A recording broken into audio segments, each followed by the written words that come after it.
فأنا ناصح لإخواني بالصدع بالحق تبيض وجوههم. السكوت في مسألة الحزبية يضرها، فاصدع بما تؤمر وأعرض عن المشركين. سلامي على دماج ورجالها والشيخ يحيى ودار العلم يا سعد بانيها. الحمد لله والصلاة والسلام على رسول الله وعلى آله وصحبه ومن والاه ما ba'd. Kita lanjutkan bacaan berikutnya terhadap kitab Miskul Khitam Syarah Umdatul Ahkam yang disyarah oleh Syekh Zayed Al-Sabi Astabahullah. Sekarang kita masih berada pada halaman 126, bagian atas itu qauluhu an-namimah. Pada pertemuan sebelumnya kita telah membaca hadisnya Abdullah bin Abbas radhiyallahu anhuma berkaitan masalah dua orang yang sedang diazab di dalam kuburan, yang waktu itu Rasulullah sallallahu alaihi wa ala alihi wasallam dapat wahyu dari Allah Ta'ala sehingga mengetahui dua orang yang sedang diazab tersebut. Ternyata sebabnya yang pertama adalah dulunya di dunia tidak mau bersuci dari air kencingnya. Yang satunya ternyata dulunya di dunia suka mengadu domba atau namimah, naqlul kalam bainan nasi ala jihatil ifsad, menukilkan ucapan di antara manusia dalam rangka untuk membuat kerusakan hubungannya. Itu namanya an-namimah. Dan ancamannya berat. Orang-orang yang suka namimah, suka mengadu domba sehingga membuat perpecahan, membuat perselisihan, atau yang semisalnya, ancamannya apa? La yadkhulul jannata namam, tidak akan masuk surga orang yang suka mengadu domba, suka namimah. Kita lihat an-namimatu haqiqatuha naqlu kalamin nas ba'd mila ba'd ala jihatil ifsad. Ini bagus sekali definisinya.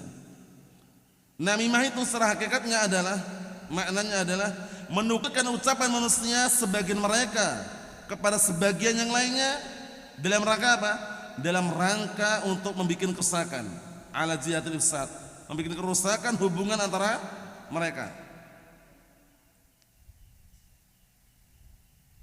Qauluhu fa akhadha jaridatan ratbatan, kemudian Rasulullah alaihi salatu wassalam ketika mendengar dua orang sedang diazab, beliau mengambil pelepah kurma yang masih basah.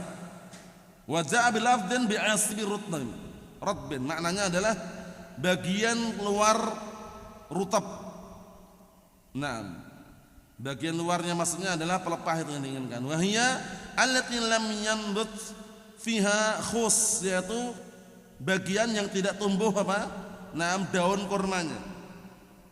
Fa inna bata fahiya as-sa'afah, kalau tumbuh, nah barakallahu fiik, dalam as-sa'afah, ya semacam pelepah. Ini sekedar penyebutan ya. Wa khussa al-jarid bidzalik, kenapa kok dikhususkan pelepah kurma? Li'annahu bati'ul jifaf, dikarenakan biasanya keringnya itu lama. Makanya Rasulullah mengatakan semoga aja orang yang diadab ini merasa apa?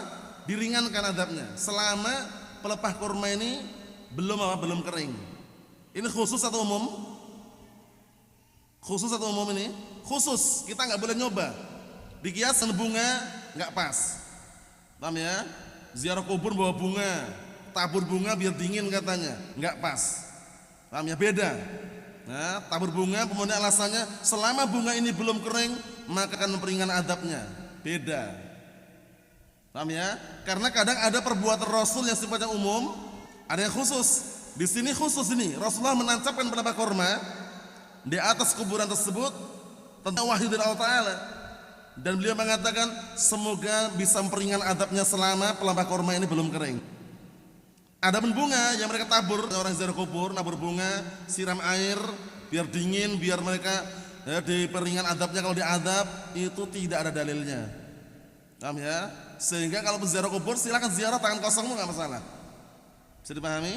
Nah, jadi jangan semua perbuatan Rasul itu pasti umum boleh contoh, enggak. Ada juga yang enggak boleh contoh. Seperti kisah perang Khaybar. Waktu itu Ali bin Abi Thalib yang dipilih untuk mendapatkan bendera royah. Dalam keadaan beliau waktu itu sakit apa? Kedua matanya. Datang dipanggil, diludahi oleh Rasulullah SAW. Sembuh seketika. Ini khusus atau umum? Khusus. Antum kita nyoba bismillah gitu ngeludahi orang yang belean misalkan apaan? Atau sakit matanya, nggak sembuh. Karena khusus. Bedakan. Ini juga sama. Meletakkan pelepah kurma yang basah dari itu khusus beliau sallallahu alaihi wa ala alihi wasallam. Mafhum? Sehingga bunga dikiaskan dengan kisah tersebut tidak pas. Nah, kita lihat di sini. Qauluhu la'allahu yukhaffaf anhum ma lam yaybasa, semoga bisa memperingan adab mereka berdua selama belum kering. Qala Qurtubi rahimahullah, ikhtalafa al-ulama'u fi ta'wil hadzal fi'l. Para ulama silang pendapat mengenai penjelasan perbuatan tersebut. Faminhum man qala uhiya ilaihi annahu yukhaffaf anhuma ma dama rutbain afan. Di antara mereka yang mengatakan bahwasanya Rasulullah dikasih wahyu oleh Allah Ta'ala bahwasanya pelepah kurma tersebut memperingan adab mereka berdua selama masih basah. Wa hadza fihi bu'dun. Ini di sini barakallahu fiik ada semacam apa? Jauh dari kebenaran. Fihi bu'dun, jauh dari kebenaran. Liqauli la'allahu, karena ada ucapan la'allahu. La'allahu itu artinya semoga, harapan. Paham ya? Harapan berarti bukan pastikan, pasti diperingan enggak? Harapan, semoga. Walau uhiya ilaihi lima lam ahtaj ila taradji. Kalau seandainya benar-benar Rasulullah diwahyukan, itu beliau enggak perlu apa? Taradji, enggak perlu berharap lagi. Karena diwahyukan dan langsung tahu gitu loh. Paham ya? Rasulullah kan mengatakan semoga diperingan adabnya. Mastikan atau enggak ini? Enggak mastikan ya, masih berharap. Semoga diperingan adabnya selama belum kering pelepah kurma tersebut. Kalau seandainya diwahyukan, itu Rasulullah langsung tahu dia adab atau enggak, diperingan atau enggak, itu loh. Paham ya? Nah, kita lihat sini. Waqila ada juga mengatakan li annahuma madama rutabain yusabbihan. Ada juga mengatakan selama dua pelepah kurma tersebut masih basah, dua-duanya bertasbih. Paham ya? Nah, wa in min syai'in illa yusabbihu bihamdih walakin la tafqahuna tasbihahum. Artinya apa? Nah, barakallahu fiik, tidak ada sesuatu apapun di muka bumi ini melainkan semuanya bertasbih kepada Allah Ta'ala. Tapi kalian nggak paham tasbih mereka. Paham ya? Kita nggak paham tasbihnya bagaimana. Ketika ayam bertasbih bagaimana, hewan bertasbih bagaimana, kita nggak paham. Cuman semuanya ciptaan Allah Ta'ala secara umum bertasbih. Kita lihat. Fa inna rutubatahuma hayatuhuma. Dikarenakan basahnya kedua pelepah kurma tersebut adalah kehidupan mereka berdua. Waqila ada juga mengatakan li anna Nabiya sallallahu alaihi wasallam syafa'a lahuma wa da'a bi an yukhaffaf anhuma ma dama rutbain. Ada juga yang mengatakan bahwasanya Rasulullah SAW dikarenakan beliau memberikan syafaat kepada mereka berdua dan mendoakan semoga diperingan adab mereka berdua selama masih basah. Apanya? Pelepah kurma tadi. Wa qad dalla ala hadza hadis Jabir, dan sungguh telah menunjukkan hal ini hadis Jabir radhiyallahu anhu alladzi ya'ti fi akhir kitab, yang akan datang nanti akhir kitab, fi ahaditsil qabrain, ya, dalam masalah hadis kisah dua orang dalam kuburan. Qala fihi fa ahbabtu bi syafaati an yuraffah anhuma dzalik ma damal qadibani radbain. Aku sangat ingin sekali mendapatkan syafaatku, agar diperingan dan juga diperingan adabnya selama barakallahu fiik pelepah kurma dua-duanya tersebut masih basah. Fa in kanatil qadiyah wahidah, kalau seandainya kasusnya sama, satu kasus. Kalau tadi kan sedang diadab ya, cuman hampir mirip riwayatnya. Fa in kanatil qadiyah wahidah wa huwa dhahir, kalau seandainya kejadiannya satu kasus, maka itu yang lainnya nampak. Fala mazida ala hadzal bayan, enggak perlu penjelasannya lagi. Qultu hadis Jabir radhiyallahu anhu Muslim. Satu penjelasan memang. Paham ya? Jadi intinya Rasulullah enggak memastikan pasti diperingan adabnya, tapi beliau berharap semoga diperingan adabnya selama belum kering. Mafhum? Naam. Dikit lagi, al-masail al-muta'alliqah bil hadis, permasalahan yang berkaitan dengan hadis.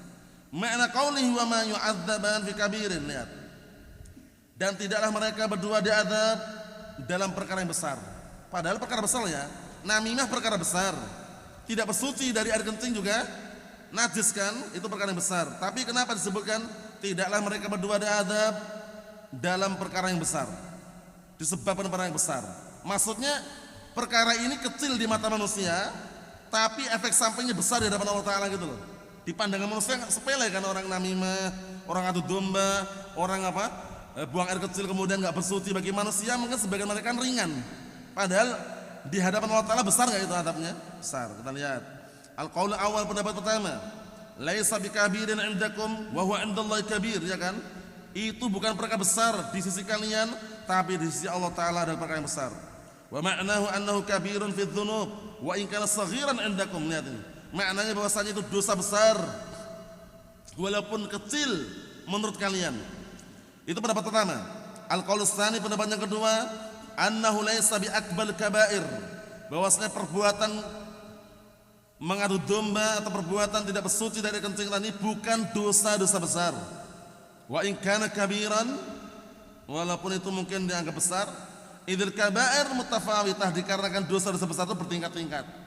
Dosa besar yang paling besar apa? Syirik, ya kan? Kemudian durhaka kepada kedua orang tua, kemudian perkataan yang dusta atau persaksian yang palsu. Fayahmal kabir al-akbar, maka dibawalah makna besar ini kepada yang lebih besar. Fayakunu al-murad bihada, maka yang diinginkan dengan dengan penjelasan ini adalah az-zajru wa tahdhiru li ghairihima. Apa maknanya? Sebagai bentuk hardikan, peringatan kepada yang selain mereka berdua agar takut. Ai la yatawahham ahadun anna ta'dziba la yakunu illa fil kaba'ir al-mubiqat, agar tidak ada seorang pun yang merasa bahwasanya adab itu tidak akan menimpa kecuali pada dosa-dosa besar yang membinasakan. Fa innahu yakunu fi ghairiha, dikarenakan bisa jadi menimpa pada yang selainnya. Selain dosa besar pun ada juga adabnya gitu loh. Wallahu alam. Al-qaul tsalits, pendapat yang ketiga, annahu laysa kabiran tarkuhu alaihima, bahwasanya itu perkaranya untuk meninggalkan keduanya itu bukan perkara yang besar gitu loh. Paham ya? Nah, maksudnya annahu laysa kabiran tarkuhu alaihima, maksudnya itu bukan perkara yang besar. Dia meninggalkan atas dua perkara tersebut. Maksudnya apa? Idtanazzuh 'anil baul, dikarenakan bersuci dari kencing, orang kencing bersuci. Wa tarkun namimah, dan meninggalkan perbuatan madu domba, la yasyuk, itu enggak berat sebenarnya. Itu makna yang ketiga lah ya. Wa hadzal akhir jazam bihi al-Baghawi wa ghairuhu wa rajjahu Ibnu Daqiq al-'Id wa jamaah. Pendapat yang terakhir ini bahwasanya bagi mereka sebenarnya bukan perkara yang besar untuk apa? Untuk bersuci atau untuk meninggalkan namimah. Ini pendapat ini dikuatkan Imam Baghawi dan juga dipilih Imam Baghawi, dikuatkan oleh Imam Ibnu Daqiq al-'Id wa jamaah. Wa hunaka aqwalun ukhra undurha fil maraji'. Kesimpulannya barakallahu fiik, yang pertama itu bagus alasannya. Mungkin itu bukan perkara yang besar di mata manusia, tapi besar di hadapan Allah Ta'ala. Ringan kan kelihatannya, di pinggir jalan ya, buang air kecil langsung langsung pergi, nggak bersuci. Mungkin di mata manusia ringan, kecil, padahal itu di hadapan Allah Ta'ala perkara yang besar itu loh. Itu pendapat yang pertama tadi ya. Nah, mungkin orang santai sedang ngobrol, ternyata mengadu domba, kelihatannya ringan di hadapan manusia, tapi di hadapan Allah Ta'ala besar. Itu makna yang pertama tadi. Insyaallah paham ya. Nah, ada pun yang berikutnya pada pertemuan yang akan datang mengenai adanya penetapan adab kuburan dan juga siapa nama dua orang yang diadab tersebut. Itu akan kita bahas pada pertemuan yang akan datang insyaallah taala. Nasallahu as-salamata wal afiyah, alhamdulillah rabbil alamin.